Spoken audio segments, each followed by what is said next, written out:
Ok. J'espère que ça passe correctement. D'accord? Donc là encore, c'est une petite vidéo. Je pense qu'elle ne sera pas trop longue. Mais c'est juste quelque chose qui m'est passé à la tête.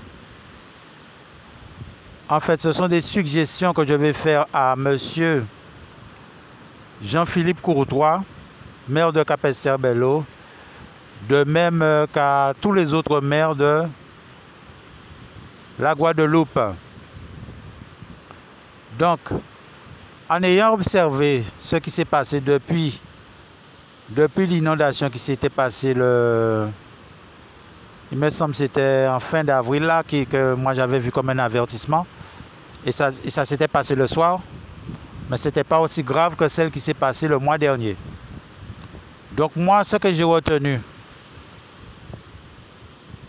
de ce que le divin a laissé comme message, c'est que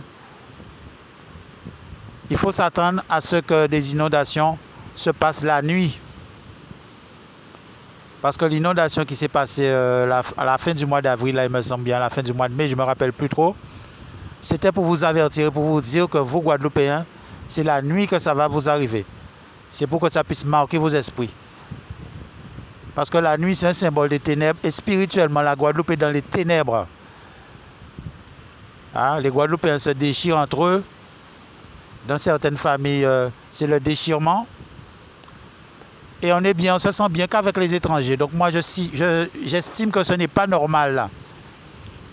Donc, pour revenir au sujet principal, ce sont des suggestions que je vais faire à M. Jean-Philippe Courtois, ainsi qu'aux autres maires de la Guadeloupe qui voudront bien tenir compte de ces petites suggestions. Vu qu'actuellement, on se rend compte que tous les endroits inondables, tous les endroits où on a construit à proximité de rivières, à proximité de cours d'eau, on se rend compte que maintenant que les rivières débordent de leur lit et ça atteint les habitations avoisinantes. Donc moi, le conseil que je donne principalement à M. Jean-Philippe Courtois, c'est de commencer par regarder, considérer comme si c'était, de faire comme si c'était un cyclone. Et lorsqu'on va annoncer la vigilance orange, je ne me rappelle plus, vigilance orange pour forte pluie, etc., surtout s'il y a une onde tropicale, on sait que ça va amener de l'eau, de prévoir d'évacuer les populations qui habitent aux abords des zones inondables, qui habitent aux abords des rivières, etc., pour pouvoir les mettre dans des endroits sécurisés, dans certaines écoles primaires, les écoles primaires qui sont surtout sur 2 étages, et de principalement sécuriser les gens qui voudront de se mettre principalement à l'étage, et aussi les personnes qui sont très près des cours d'eau.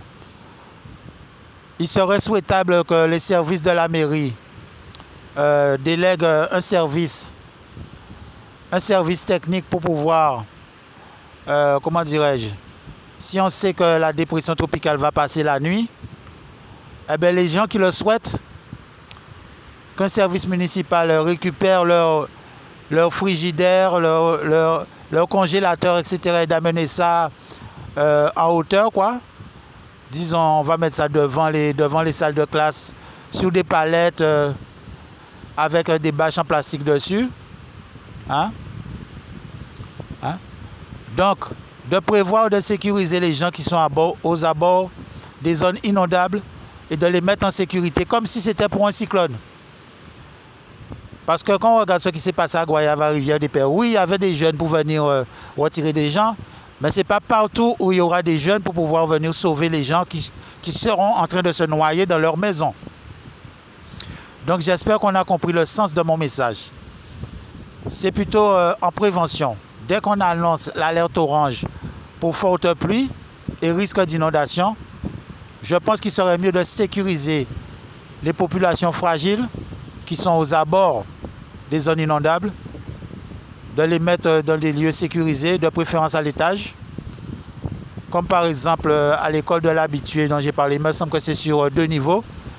Donc les gens seront au niveau supérieur et puis devant les salles de classe, on va mettre les congélateurs, les frigos de certaines personnes qui habitent tout près de la rivière, tout près des zones inondables, etc. Et à l'intérieur, les gens seront à l'intérieur avec des sacs de couchage, je ne sais pas, prévus par la mairie. Enfin, ils vont s'organiser pour cela. Comme ça va éviter de demander aux CECAS de payer des frigos, des congélateurs, etc. Et comme ça, les gens pourront prendre leurs papiers importants, tout ce qui est important, hein, pour se mettre en sécurité, au cas où il y a une inondation qui arrive dans leur lieu de domicile. Donc c'était juste pour laisser cette petite suggestion, ce petit, je ne sais pas, conseil, prenez-le comme vous voulez, mais c'est pour protéger le maximum de personnes et pour qu'un maximum de personnes puissent avoir le temps de sécuriser les papiers importants, certaines choses importantes, pour que ça ne puisse pas être emporté par les eaux ou gâché par les eaux. Donc c'est tout ce que j'ai à dire, je n'ai pas grand chose à dire pour l'instant. Donc peut-être bientôt, comme je vous dis, je ferai un petit direct. Comme les règles de YouTube ont changé, donc je pourrais faire un petit direct. Donc j'espère que M. Jean-Philippe Courtois a bien compris le sens de mes messages.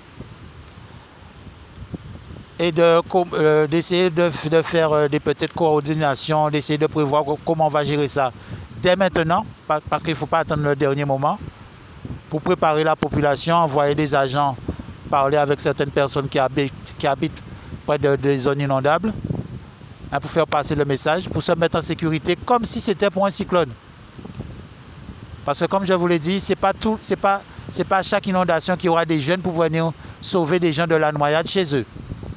Donc c'était à titre préventif et j'espère qu'on comprendra l'intelligence de cette suggestion, de ces petits conseils qui feront du bien à beaucoup de personnes et qui peut-être sauveront beaucoup de vies aussi. Donc je remercie tous ceux qui m'ont écouté et tous ceux qui tiendront compte de mes suggestions à mon niveau. C'est tout ce que je peux faire. Donc je remercie tous ceux qui m'ont écouté et je dis peut-être à la prochaine si j'ai le souffle de vie.